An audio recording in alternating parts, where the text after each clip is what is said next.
Hi, my name is Eric Swanson, and I want to talk to you a little bit today about church-based marriage ministry. And I've got a little construction noise in the background, but this is a quiet place, quietest place I could find here in Boulder, Colorado.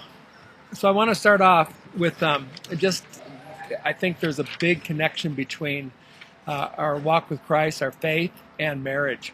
And if you think about the day that we stood before the pastor or the officiant and made vows to one another for the rest of our life, it was in view of this incredibly uncertain future. And so we stood there, and kind of think of it like this, is that there's a happy couple there, and they have no idea what the future is going to hold. And for some people, their lives get better, richer, and healthier, and for others, they get worse, poorer, and sicker. But the commitment is, in view of that uncertain future, regardless, it's really to get to death do you part. And so in some ways, it's a huge faith commitment. And so for a church to say, we're asking you to make this lifelong commitment to each other, regardless of what the future holds, we've got to have some tools to help them be successful. So one of the things to ask yourself while you're together this week is, do you have something for couples where their life gets better, and their life gets richer, and their life gets healthier? And do you have stuff for couples where their life gets worse? From that point on, their life actually gets worse. They become poorer and they become sicker, to help them keep that vow of death do you part. Kind of my bent on marriage is really out of Ecclesiastes 9:9. I know there's a movement today that talks about what if God made marriage not to make you happy, but to make you holy. And I certainly want to affirm that God wants to do a work in our lives of sanctification. But if that's the primary, if he tricks us into falling in love and thinks this is the greatest person in the world, only then just to chip away at us the rest of our life, I think that's less than what God wants for us. I take my kind of marching orders, the way I think of it, from Ecclesiastes 9:9, and that's where God says, enjoy life with the wife the Lord your God has given you all the days of your life. And so there's kind of two things there, two criteria of a successful marriage: that you want it to enjoyment, kind of happiness, and then that it needs to be lasting. And so I put a scale of 9 to 9. Some of you that do research know that a scale of 1 to 9 is a very popular way to talk about things, and And so Ecclesiastes 9:9, that we want 9:9 marriages in our churches, that we want them to be happy, and that we want them to be lasting. Because a marriage that's happy but not lasting is no good, or a marriage that's lasting but not happy is no good. So the high bar needs to be right up here. It needs to be lasting and it needs to be happy. And so the things that we do, if we can kind of order everything that we do around the fact that this is going to help us have lasting marriages, this is going to help us have happy marriages, I think that's a good start. So whether it's in pre-marriage, whether it's in establishment, whether it's in enrichment, whether it's in repair, that we do this to help you have a lasting marriage and a happy marriage. That's not an enduring marriage. Came across a word a couple years ago, a word I never heard before, and as I've had opportunity to speak to people, I've only met one other person that knew what it meant. And that's this word here. It's called ecotones. And what an ecotone is an ecotone is where two ecosystems meet together. And so it's where salt water and fresh water come together in a marsh.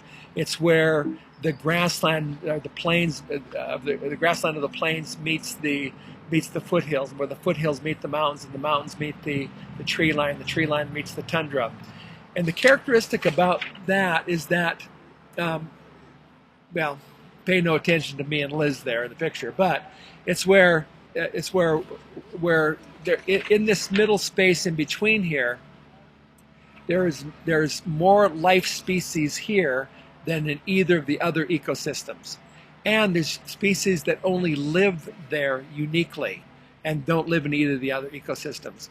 And I looked at that illustration of ecosystem, I thought ecotones, and I thought just how that relates even to marriage. Because when we thought of the two becoming one when we got married, the one I thought of was the one it was going to become me. I was going to be the one we'd become. After all, there's that Jesus made toilet paper to kind of go over the falls, just like he does in nature, not under the falls. That's totally unnatural. It makes much more sense to open your Christmas presents on Christmas morning rather than Christmas Eve. I mean, Christmas Eve, Joseph and Mary were still journeying. They're riding on a donkey looking for a place to stay. No, that's not when you celebrate it. But what happened is that marriage is a refining thing. There's actually a space in between that doesn't exist in either of us alone. There's a life form here. There's a life source here. There's a quality of life that does not exist in me or my wife Liz of 37 years apart from one another. And so John McGee, who is I greatly respect and I think is one of the keenest minds on marriage today and has the very best church-based marriage ministry, he says this. He says that if with that understanding, then marriage is a relationship to be discipled, not just a topic to be covered in a sermon. And I think that's a huge idea. In other words, when we think of how do you disciple this brand new marriage, it's like starting a startup company, but there's unique things that you do to nurture it while it's still in its infancy. There's things that you do to help it grow. There's things that you do to accelerate growth. It's just like discipling people. It's a relationship to be discipled. I think too, when you look at the statistics of marriage, and you look particularly in Barna, he says that there's no such. He says that there's really no discernible difference between marriages of Christians and non-Christians. I know other people have pushed back and said, oh, yes, there is. Couples that go to church and read the Bible and pray have like a 34% less, 36% less divorce than the general populace. Well, that still puts it at about, if you look at the baseline being about 33% of all adults who have been married over 18 that are married now or have been married are divorced, reducing it by 36% still makes it about 20%. And I think sometimes, and I'll say it somewhat provocatively, that I think it's because we trust in God too much.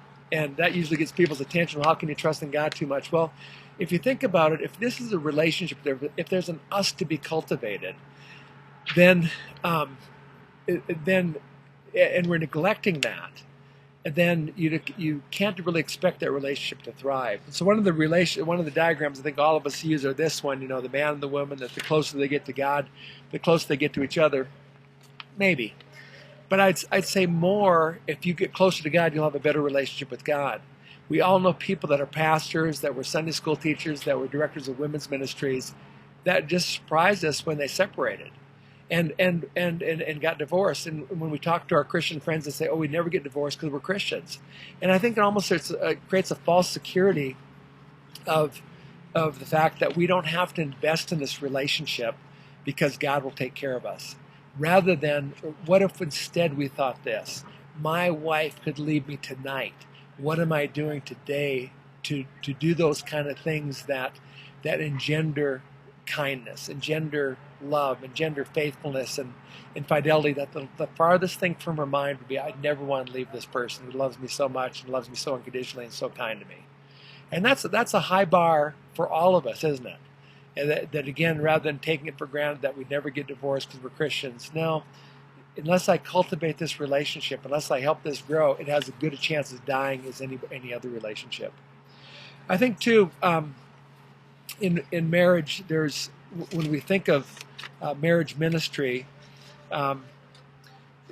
that sometimes it's hard to get traction, and so we want to help you build a case of marriage ministry with your church staff, with volunteers, with your senior pastor. Oftentimes when I talk to ministers of marriage or marriage ministers, or even if they're volunteers, they'll know that what they're doing is incredibly important. And yet when they go talk to the leadership, they'll just say, it just doesn't get it. In other words, they don't have an understanding of it the way that I do. And if they could see that this is the most important thing we could do. And part of it is I think John McGee is going to talk to you about this, but we got a lot of insight from a guy named Simon Sinek. And Simon Sinek talks about, in a talk on TED called What Great Leaders Know, he talks about, he says that we need to start with the why of what we do if we want to convince people. So he said every company knows what they do, most know how they do it, but very few know why they do it. And I think we need to link that why not to the purpose of marriage ministry, but to the purpose of the church. In other words, what we do, we do kind of the same things. We do prepare, some do establish and enrich, or they put those together, and then marriage repair. And then how we do it, we can do it through Family Lives, We Can Remember conferences, or Art of Marriage, or the egg, or whoever. But then why we do it, I think we need to build a case for the very best way to build disciples is starting within the relationship between the husband and wife. If Jesus said, by this all men will know you're my disciples if you have love for one another, then cultivating love between those two people is the very best thing we can do, because if it doesn't work in the most intimate of relationships, where we made vows of lifetime commitment, if it does not work here, then any expression beyond that is probably less than really being authentic. And so I think, again, we can build a case of the very best thing. So now we're solving problems for the senior pastor. We're not creating more problems. You need to give me more pulpit time. You need to announce the marriage retreat. You need to do all those things. And so, and when you think about the importance of marriage, in 1960, 70% of families were comprised of the man being the primary breadwinner, the mom staying home with the kids. Today, what in 1960, what was 70% of the households only comprised about 15% of the households of that same makeup of the mom was staying at home taking care of the kids, the dad the primary breadwinner, and it's being with their own kids. When you think of kids that are born out of wedlock, in 1960s about 5% of kids were born out of wedlock. Today, it's about 40%. And one of the things that all researchers agree on is that the very best environment for kids to be raised in is with their own parents. Every other combination after that goes downhill. And so if we want to go upstream far enough to affect the outcomes of our kids, the healthy outcomes of our kids, again, marriage ministry is about the very best thing that we can do, helping couples have happy marriages and helping couples have lasting marriages. My wife, in 2010, began a project where in the last 3 years she's interviewed about 1,200 what we call marriage and relationship champions. And so she's talked to everyone from authors to people that run conferences, to people that have blogs, but everyone that kind of champions that cause of marriage. And there's a ton of them out there. I've interviewed about 50 of them myself. And that's a great journey there, because you find out that every one of these people has a model for making a healthy marriage. The formula goes something like this: if you do more of this, then you'll get more of that. And so I'm just asking you today, what is your model based on? And I think you need to figure that out. It won't just be handing, maybe just adopting somebody else's, but really thinking through what is it that we really believe that if couples do this, they'll get more of that. And so, for instance, I've just kind of come by another chart and hold this up in front of my face again, but you have a couple of things here.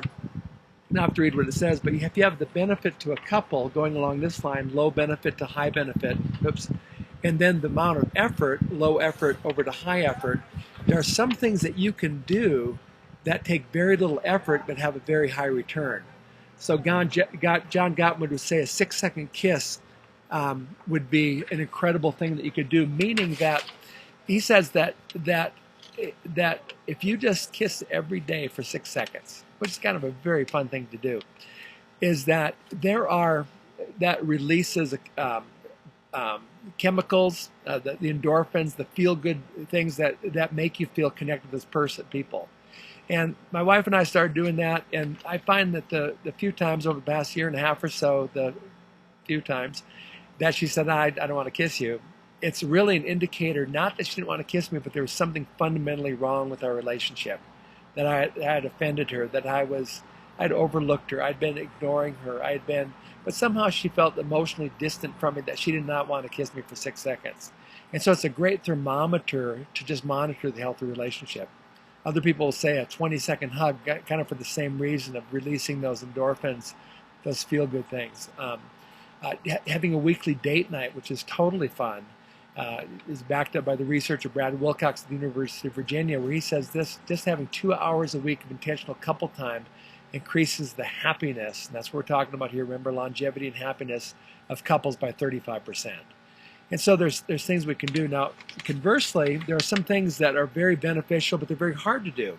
Like going to an intensive would probably be great for all of us, but it's very costly, very time-consuming, and very hard to do. And so again, what can we do? Kind of those easy, that low hanging fruit that we can invest in the couples in our church. I'll end with one more thing, and that is when so you can do. I've quoted a few statistics here, and you can have a lot of fun with statistics. And one of the things that I came up with is just looking at what leads to a happy marriage. Again, if you take 33% as the baseline of marriages.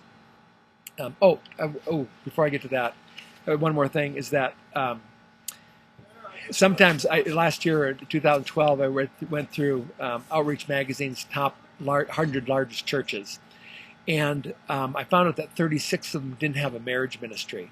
And I thought, why wouldn't they have a marriage ministry? All of them had kind of pre-marriage counseling, but they didn't have a marriage ministry. And it probably was connected to another piece of research I came across from the University of Chicago, who since 1973, every year have been doing a survey on well-being, and they interview 1,000 couples. And one of the questions they ask is, taking all things into consideration, would you say you're very happily married, mostly happily married, or not happily married?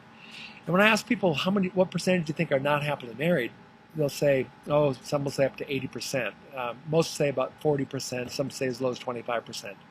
But the truth is, and again, this is the data from 1973 to 2010, it's about 3% of people that are not happily married today. Now, what does that mean? How does that's just mind-boggling for most people, is because the highest I've seen it was 4%, the lowest I saw it one year was 2%, but mostly it hovers around about 3%. And what that means is, think of it this way though, and this is very important to understand the statistic, that if only 3% of the married people are happy today, how do we end up with a 50% divorce rate? Here's how it works. Is that there's 60 million couples that are married today in the United States, of which 1.8 million or 1.2 million will get divorced this year. That's 1.8%. And so it hardly seems like a crisis if only 1.8% of marriages are ending this year. And so when you ask the church pastor of a megachurch, he said, yeah, we had a few divorces last year, but we are a megachurch, but it could have been over 2 or 3%. But it's nowhere near the world's 50%. But what he doesn't realize that it's 1.8% this year, and 1.8% next year, and 1.8% the next year after that, which degrades a marriage like termites on a foundation, that eventually 50% of those collapse. And so it doesn't seem like a crisis, but it really is. It's an eroding of marriage. And so again, I'm sure he would say, well, we just emphasize healthy relationships, all we do. But again, if marriage is a relationship to be discipled, it's imperative that we have a ministry to help that relationship thrive. And John McGee is going to talk to you about the importance of what they do in pre-marriage, what they do to establish marriage, what they do to enrich marriage, what they do to repair marriage. And you've got to have something probably in each of those categories, whether you do it yourself or you have a video series or you have books or conferences or whatever, but you've got to address those things. Just to close, just say just a couple things on some funny things on marriage. Is that statistically, I'll just read them to you, but if you live in New Jersey, you'll have a lower divorce rate. If you live in Oklahoma, you'll have one of the highest, that in Nevada. 2, if you can't live in New Jersey, at least live in the Northeast. Northeast has a much lower divorce rate than the South. If you can't live in the Northeast, you should live above the tan line. And statistically, those people that have fewer days of warm days versus more days have a lower divorce rate. Wait until you're 25, graduate from college, make a decent salary is a key indicator. Economics is huge with divorce. This is interesting. If you live in a city that has a Major League Baseball team, you can reduce your divorce rate by 5%. It's only 28% compared to 33%. If you have kids, that reduces the divorce rate. If you take your faith seriously, no matter what your faith is, active Jews have only a 3% divorce rate. Mormons that have a temple marriage have only a 6% divorce rate. If you're Asian, you have only a 20% divorce rate. And so here's what I said. So what could we conclude? If you want to have the best chances of a lasting marriage, be a well-educated 25-year-old Asian Hasidic Jew who marries an equally devout 25-year-old Asian Jew who seal their vows in the Mormon temple marriage. Live in Fort Lee, Virginia, less than 5 miles from Yankee Stadium, who raise a couple of kids. That couple, statistically, will have the least possible chance of divorcing. If you cannot do that, though, then the very best thing to do is have a robust marriage ministry in your church that helps couples have a lasting marriage and a happy marriage. I hope this has been helpful. It's been fun for me. I really believe in what you're doing, and just go forth with boldness and help people have a happy marriage and a lasting marriage. Bye-bye.